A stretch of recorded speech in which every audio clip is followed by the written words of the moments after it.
ये तो आपको कुछ ज़रूर नज़र आएगा। जैसे यहाँ पे है 3x माइनस वाई,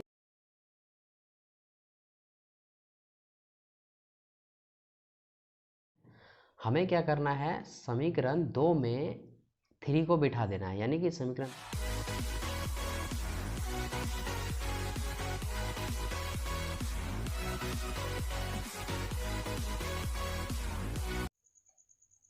आगे बढ़ते हुए अब हम देखेंगे क्लास 10वीं का NCERT गणित, जिसमें से देखेंगे प्रश्नावली 3.3 का क्वेश्चन नंबर 1 का तीसरा। तो 2 प्रश्न हमने इससे पिछले वाले वीडियोज़ में हम कर लिए हैं। अब हम यहाँ पे देख रहे हैं प्रश्न तीसरा।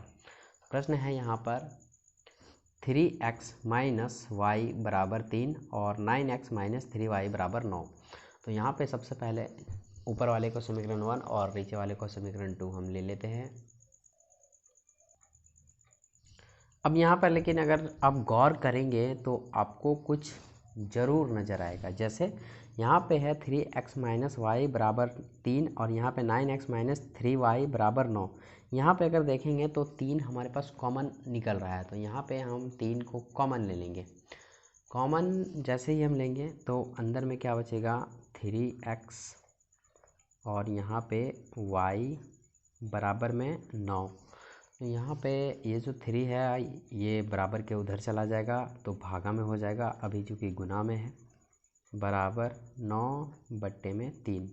तो ये 3 का पहाड़ा से 3 बार में कट जाएगा। इसके उपरांत जो भी हमारे पास मान आएगा वो होगा 3x माइनस वाई बराबर 3। तो ये अगर हम देखेंगे तो ये पूरा का पूरा समीकरण 2 अभी पूरा का पूरा हुआ। यहाँ पे ये जो था हमारे पास ये 9x माइनस 3y बराबर 9, इसमें 3 कॉमन नहीं था, अब यहाँ पे कॉमन है। अब एक चीज़ आप गौर करेंगे तो यहाँ समीकरण 1 और 2 जो कि है सेम, पूरा का पूरा सेम है। और जब भी इस तरह का कंडीशन आ जाए तो आपको एक बार प्रश्न में गौर करके देख लेना है। और ऐसे कंडीशन में क्या होता है, समीकरण का हल आगे नहीं होता है, क्योंकि ये माइनस माइनस वाई आपस में अगर साइन को बदलेंगे तो कट जाएगा और ये 3x 3 ये भी कट जाएगा, कुछ बचेगा ही नहीं। तो ऐसे कंडीशन में समीकरणों के अनेक हल होते हैं। तो यहाँ पे हम लिखेंगे, चूँकि समीकरण 1 एवं 2 के दोनों एक ही क्रम दर्शाते हैं, जैसे हम यहाँ पे लिखते हैं नीचे, चूँकि समीकरण 1 एवं 2 दोनों एक ही क्रम दर्शाते हैं।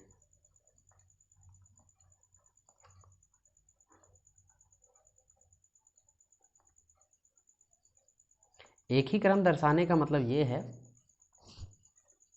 कि देखिए दोनों का समीकरण का जो मान है वो सेम है, 3x माइनस वाई बराबर 3, 3x माइनस वाई बराबर 3। तो हमने यहाँ पे लिख लिया है। इसीलिए दिए गए समीकरण के अनेक हल होंगे। जब भी समीकरण सेम होता है तो उसका जो हल है वो अनेक होता है। हाँ, तो यहाँ पे हम लिखेंगे, इसीलिए दिए गए समीकरण के कई हल होंगे। और इस प्रकार होता है इसका आंसर क्लियर। और यही हमें क्वेश्चन 3 में देखना था और यही हमारा कन्फ्यूज़न था। आप लोग कन्फ्यूज़न में होंगे कि क्वेश्चन 3 कैसे हल होगा, कैसे हल होगा। तो इसका हल यही है कि दोनों का जो समीकरण है वो सेम है और सेम सिचुएशन में समीकरण आगे बढ़ेगा ही नहीं, ना x का मान निकलेगा ना y का मान निकलेगा। जब भी हो तो समीकरण अलग अलग हो।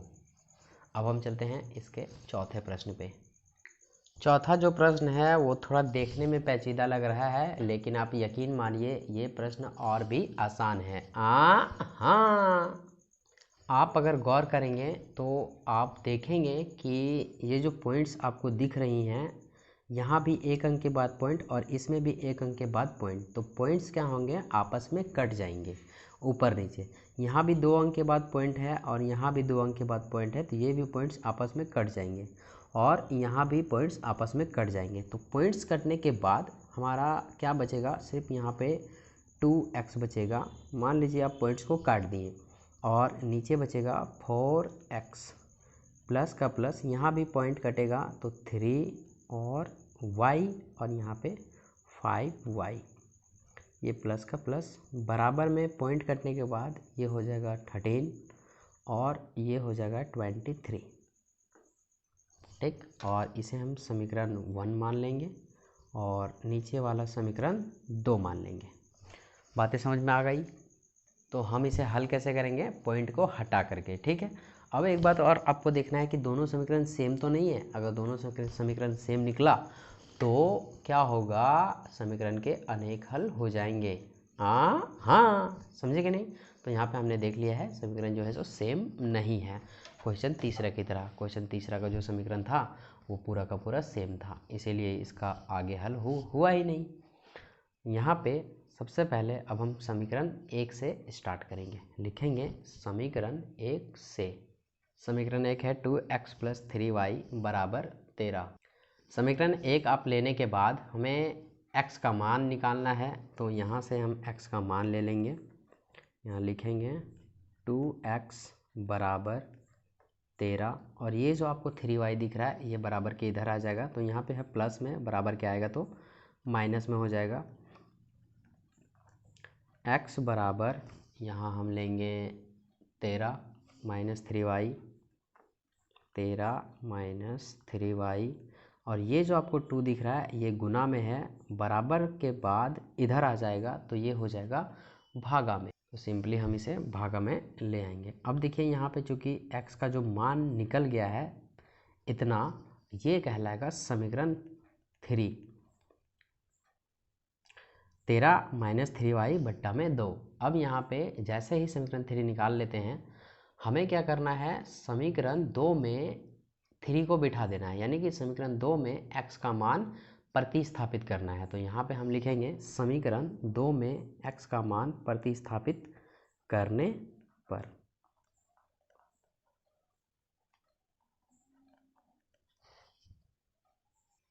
समीकरण 2 है 4x + 5y = 23।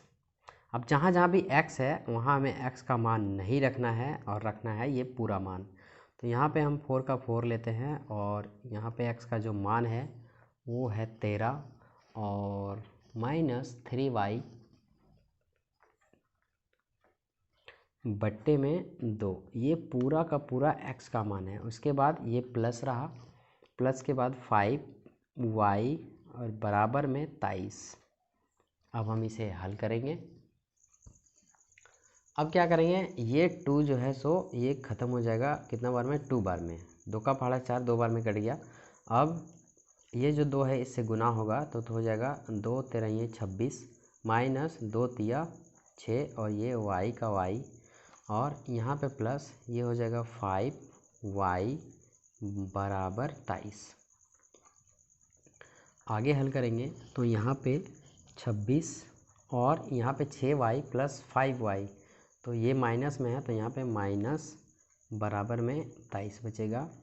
अब चूँकि यहाँ पे ये माइनस का माइनस बराबर 23 और ये जो 26 है ये प्लस में है, बराबर किधर आएगा तो माइनस में हो जाएगा, -26।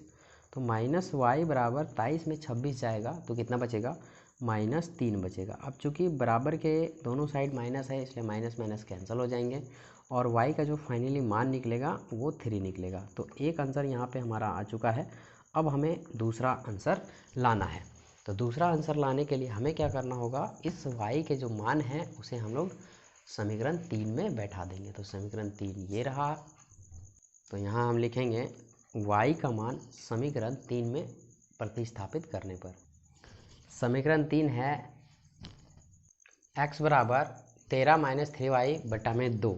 तो हमने अभी यहाँ निकाला है तुरंत y का मान, 13 का 13, 3 का 3 और y का मान कितना निकला है 3। तो यहाँ पे हम सिंपली 3 बिठा देंगे और बट्टा में 2 है तो हम नीचे 2 लगाएंगे। अब यहाँ पे हम इसे क्या करेंगे, 13 का 13 लिखेंगे और ये हो जाएगा 3 दिया 9 और बट्टा में 2। 13 में 9 अगर जाता है तो कितना बचेगा, 13 में अगर 9 चला जाएगा तो 4 बचेगा, 4 यानी कि, और बट्टा में कितना 2, ये काटेंगे तो x का जो मान आ रहा है वो 2 आ रहा है। तो यहाँ पे हम लिखेंगे अतः x व y बराबर 2 और y बराबर 3 और ये हो गया आपका आंसर। ठीक है, तो मिलते हैं अगले वीडियो में हम 5वां और 6ठा को लेकर। तब तक के लिए जय हिंद जय भारत।